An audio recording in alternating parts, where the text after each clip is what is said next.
Hello, veterans, DKV employees, everybody watching. Hey, welcome. Welcome to the Veteran Lang YouTube channel. Always glad to have you here, supporting the channel and learning along with us.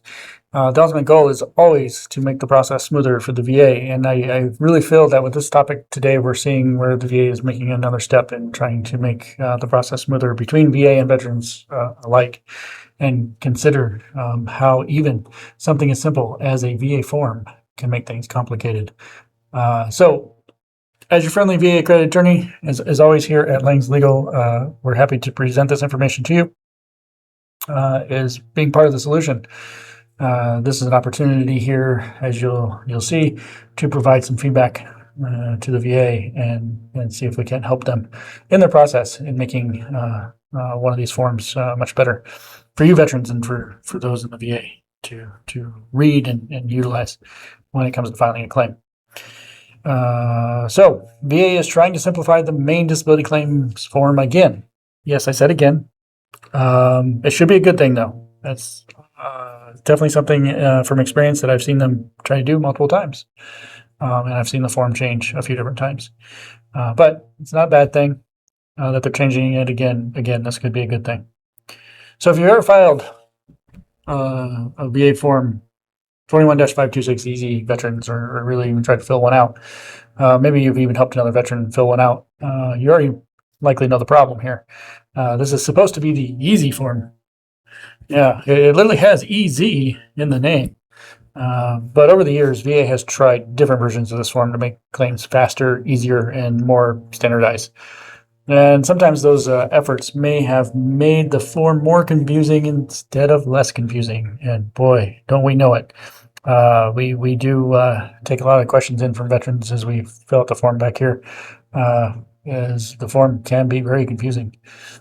Now, the form can ask duplicate questions, and this is one reason for its confusion. It can ask for information VA may already have on file, another reason for confusion. And it can make veterans think they need to answer every single question perfectly before VA will even process the claim. Not exactly true. So today, I want to talk about VA's newest effort to simplify the form 21-526 EZ, and more importantly, what veterans should understand about the difference between filling out a form and filing a substantially complete claim. Two different things, really. So this video is for general education purposes only from your friendly VA accredited attorney, Matthew Lang. It is not legal advice for your specific case. Every VA claim depends on the facts, the evidence, and the law that applies at the time. If you are looking for some legal advice, feel free to schedule one of our free VA case evaluations or consults through veteranlang.com, or reach out to your local VSO. Reach out to another accredited agent or attorney that you feel comfortable with that may be able to help you out as well. So on June 23rd, 2026, VA published a Federal Register notice about this VA Form 21-526EZ. This is the main focus for the veterans here when it comes to filing a VA claim. So I say that because that's the main form. That's the main form veterans use to apply for disability compensation, related compensation benefits. This form is definitely used for many different scenarios. VA says it's working to streamline and simplify the form by the end of the calendar year of 2026 here. VA says the goal is to reduce the length and complexity of the form, improve the veteran experience, reduce administrative burden, and make the form work better both online and on paper. VA also says the form has been shortened from 15 pages to 5 pages, and that the estimated time burden is being reduced from 25 minutes to 15 minutes. Yeah, I think the current one, with all the information that it puts on front, is still about 15 pages. So it does seem that their idea is to really shorten down this form. And that sounds good. That does sound good. But here's the key point. A shorter form may not automatically be a better form. A shorter form helps if VA removes duplicate questions, for sure, unnecessary instructions, and information VA already has in its own systems. But a shorter form can still be confusing if it does not clearly tell veterans what actually matters. And the most important thing veterans need to understand is this: a claim does not necessarily have to answer every possible question on the form to be substantially complete. Under VA regulations, a complete claim generally needs the claimant's identity, enough information for VA to verify service if needed. They may already have that information on file. A signature, identification of the benefit being sought, and a description of the condition or symptoms to the extent the form is going to require it. Now, that's very different from saying every blank box not filled out is going to destroy the claim. Not every box is required to be a substantially complete claim. So, for example, if a veteran files a signed 21-526EZ claiming left knee condition and VA can identify the veteran and verify service, that's likely enough to start the claim process. And that would be a substantially complete claim. Clearly, that didn't take 15 pages to identify. That does not mean the claim will be granted, of course. That's a separate question altogether. So to win the claim, as we should already know, is that the veteran still usually needs evidence of a current disability, something in service, and a connection between the two, unless there's a presumption or another legal rule that applies, making that connection automatic. But there is a difference between a claim VA must process and a claim that has enough evidence to win. That is where veterans tend to get in trouble. Just some veterans are intimidated by the form and think I cannot file unless I answer everything perfectly. Other veterans go too far the other direction and file something vague like pain, joints, or medical issues and expect VA to figure out the whole case. Neither approach is really ideal here. So the goal is not to write a novel, the goal is to be clear. And if you are claiming a back condition, and you say back condition, that could be enough. That's identified the location and the disability. Now, if you're claiming radiculopathy into the legs, well, you might want to say that too. But again, that may not be necessary, as that's something that's already kind of picked up by the VA. But if the claim is secondary to a service-connected knee, back, diabetes, PTSD, or other condition, you probably want to say that too on the form. So if the claim is based on toxic exposure, Gulf War service, burn pits, Agent Orange, Camp Lejeune, or another theory, identify it if you can. And this is one thing, I'm going to go off the notes here a little, away from the notes a little bit, is that we experience in the current form that is a very much a problem for us, is that question is ultimately duplicated on the form in probably 2 or 3 different ways. So you will see me, if I help you fill it out, pretty much ignore certain pages of the form because I've already answered the darn question on the form in another section. So something that could help make the form better when we reduce it down in size, take away the duplicate parts there. Now, if you're filing for an increase, make clear the condition ultimately has worsened. We like to use terms, especially back here, of increased evaluation or worsened itself, or his, just the basic words there, increased or worsened.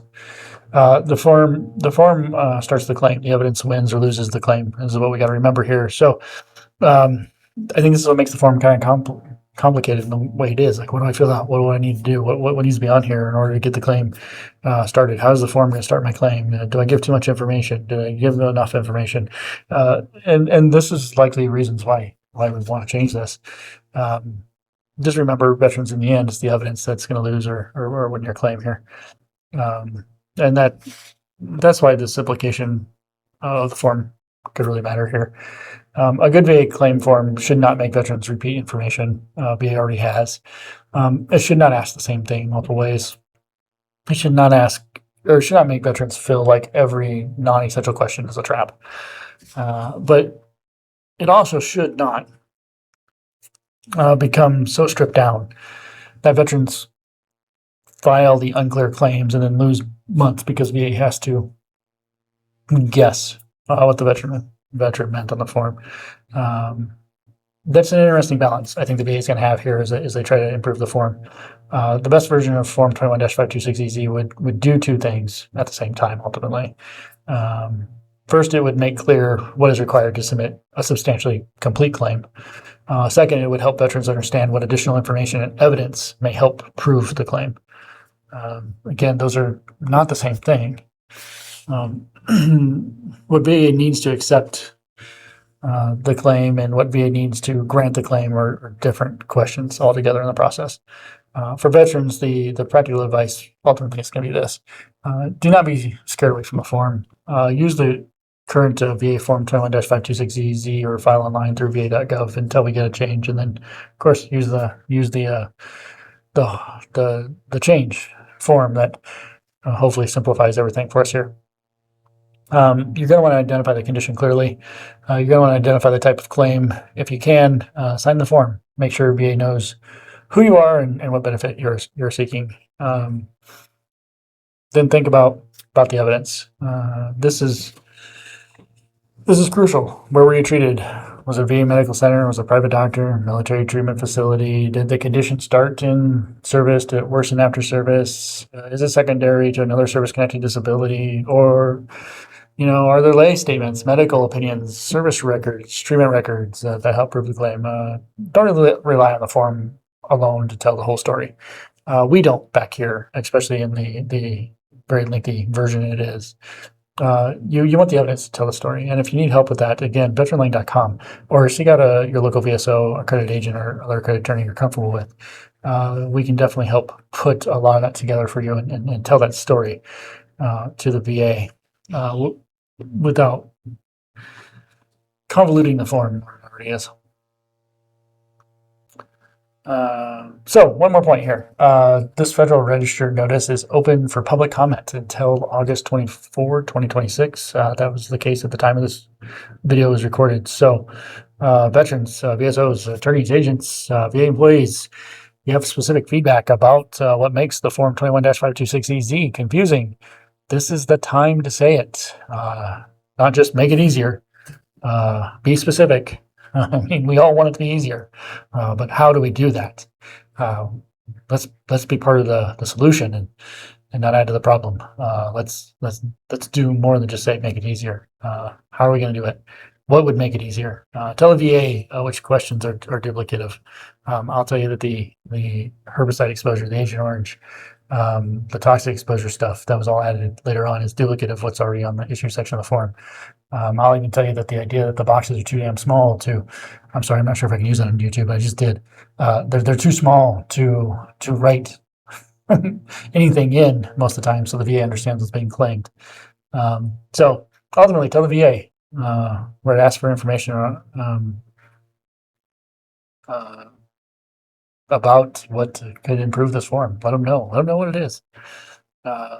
Maybe you find the instructions to be confusing that are on the form for the original claims, the increased claims. Let them know. Let them know. Tell the VA where the form makes veterans think they must answer every question when they're not actually required to for a substantially complete claim even. Because simplification should not just mean fewer pages. It should mean a form that helps veterans file clearer claims with less confusion. So the big takeaway here. VA is trying to simplify VA Form 21-526EZ, and that is promising. Yes, it's still promising, even though they've done this a few times. It is still promising. But veterans should remember that a shorter form is not automatically a better form. The real test is whether the form helps veterans identify the benefits sought, describe the condition clearly, and understand what evidence may be needed to actually win the claim. So if this video helped, don't forget to subscribe to Veteran Lang for more videos here where we try to put things in more plain language, explanations of VA disability, VA compensation, VA benefits, appeals, and other legal aspects here as we try to educate and make the process smoother. And let's help the VA out here. They're making an attempt to make it a little smoother here. Let's help them out. Let's give them that feedback they're looking for. And if you'd like, you can even let me know in the comments what part of the 21-526EZ is most confusing and most repetitive or most unnecessary to you, and let's try to pass that on to the VA as well for you. But With that, thank you everybody for watching the video. I'm excited to see what the VA comes up with. I'm excited to be part of the solution for them as well, and help them with that change. They definitely want to make the change here really quick. So let's get that feedback out to them. Let's give them an idea of what we're looking at, and how we feel about it. Very politely and professionally preferred. Well, I know it can be stressful, but let's leave the stress behind, and let's do the good thing and work together. VA and veterans and advocates as one, and make that improvement of the VA Form 21-526 EZ. All right. Thank you so much again, everybody. I'll see you next Tuesday. Have a good one.